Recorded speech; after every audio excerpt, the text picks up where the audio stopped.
6, knight f5 ideas are there, but things are heating up. g5 on the board. Yep. And we have that position. Takes, and knight f7. As you were just showing, Peter, the or g5, and it drops back to g2. And I thought that rook g3 made a little bit more sense, but maybe Pragg trying to bring his rook all the way back away from the influence of Black's knights.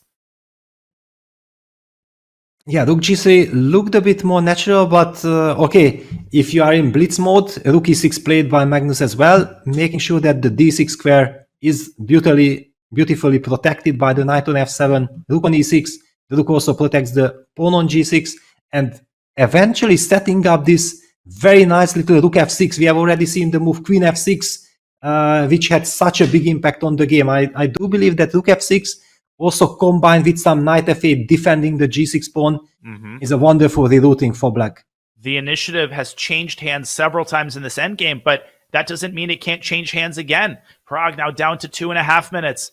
And if Black's knights get active, there is still that f4 square, there is still the d file, and there is still the rook on a8, which has not made its presence felt just yet. But if Pragg takes his foot off the gas pedal and he lets Black's knights get active, it's so hard to deal with a pair of active knights in time pressure. The move bishop b3 comes to mind, but case in point, you might be running into potentially knight d7 to c5. Although there are some tactics with rook takes f7 and knight takes e5. All of that has to be calculated carefully. And Pragg now under 2 minutes. You can sense the anxiety. Both players locked in concentration.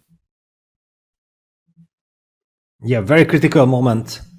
It's if someone just looks at the evaluation bar and sees 0-0, he does not get the sense, the real feel for this position. This position has so much spice. There is so lot of finesses. Very crucial decisions for both sides in the next couple of moves. Rook d2 hitting the knight directly. The knight can move, but Carlsen could also meet fire with fire. He could slide his rook to f6 nonetheless, and he does. And he offers an exchange of rooks that seems to be in Black's favor. Sensational play. Basically, rook e6 was connected with this rook f6. He had to force it at the rook move, rook d2, which hits the knight. Will be met by rook f6. Everything else would have run into some tactical issues. Amazing play by Magnus. And Pragg now down to a minute on the clock. He's suddenly down 2 minutes, which could become really important as this endgame continues to sharpen up.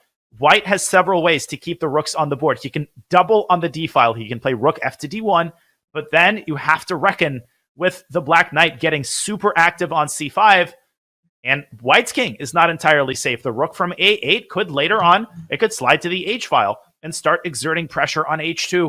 40 seconds for Praggnanandhaa as he exchanges rooks, tries to simplify the position, and I like that decision. I think it was the correct call. It's not about fighting for initiative. You just have to make sure that in time trouble with 40 seconds on the clock, you have things under control. Maybe even go b4. Yes, b4 Excellent on the board. Move. He is trying to simplify things by force. Exchange pawns, make this position easier to play, easier to handle with less than a minute on the clock. And Peter, he's built up 20 very important seconds with his last two moves. Yeah, creates counterplay. Also signals Magnus that, you still have that b7 pawn, and if I gonna get the pawn to a5, if I ever take that pawn on b7, then the a pawn will be way too powerful. This puts Magnus also on alert. I don't think that he can afford to play for the initiative. It might be that it's a dynamic balance.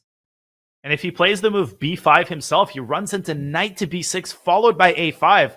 So it's entirely possible for Black to lose control of this game. And I love Pragg's last move, b2, b4, remaining on top and creating practical pressure on Black's king queen side as Carlsen reroutes his king toward the center. Yeah, he's probably setting up ideas like king e7, rook d8, trying to trade rooks. Is that a possibility, or is he thinking that if I have the king on e7, making sure that the anti-squares d7, d6 are well covered, then maybe I will be able to activate my rook on the h file? Is he hoping for some counterplay? And Pragg Very doing tense. the same. He brings his own king up toward the center and maybe trying to overprotect the e4 pawn with king f3. First, he plays a5, fixing the queenside pawns, fixing the pawn on b7 for a rainy day. And Carlsen, we mentioned this move earlier. He brings his rook to the other side of the board, and he's starting to exert pressure on Praggs' kingside. That rook can dive into h4 and hit e4, and Black's knights are rearing to get even more active. This could get out of control for Pragg, who's down to 20 seconds now on the clock. Yeah, He's under hesitating. some pressure. Yeah, it's never easy to start defending something with little 10 time on the seconds. He's got to move, and he does get 10 seconds added to his clock per move, but the situation starting to deteriorate just a little bit. Knight h5. Uh-oh, and the knight getting to f4. This is getting scary for Pragg. The king g2 move was very unfortunate. Now he has to sidestep from the fork. King g1 played. Knight f4, Magnus sensing the moment, and the other knight can jump into g5, creating fork threats, maybe even some mate threats in some situations. Uh-oh. Just in a couple of... And Pragg down to 8 seconds. And look at the speed with which Carlsen is moving. Every piece becoming more and more active. The rook coming into h3. It can drive into c3. And suddenly there are all these forks that Pragg has to keep in mind. He's got 6 seconds. And a6, a very panicky reaction as he gives up a pawn.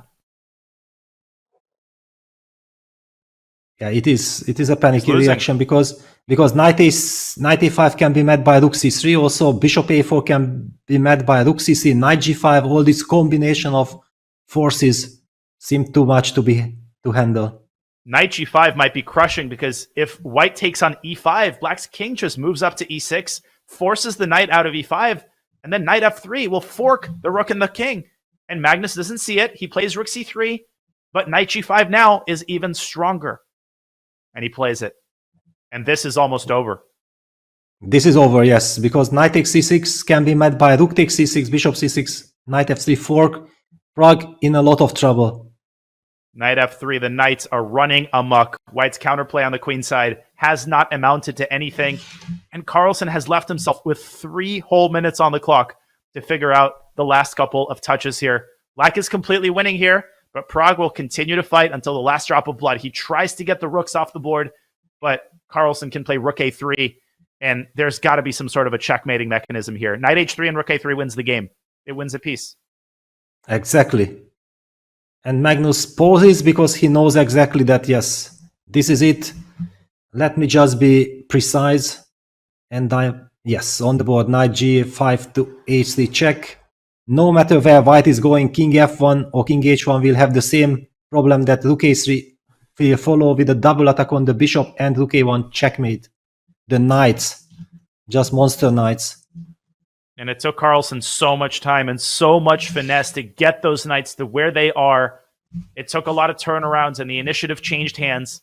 But Carlsen laughs last, and he will laugh longest in this first game. He will just move his king to f6, getting away from the checks.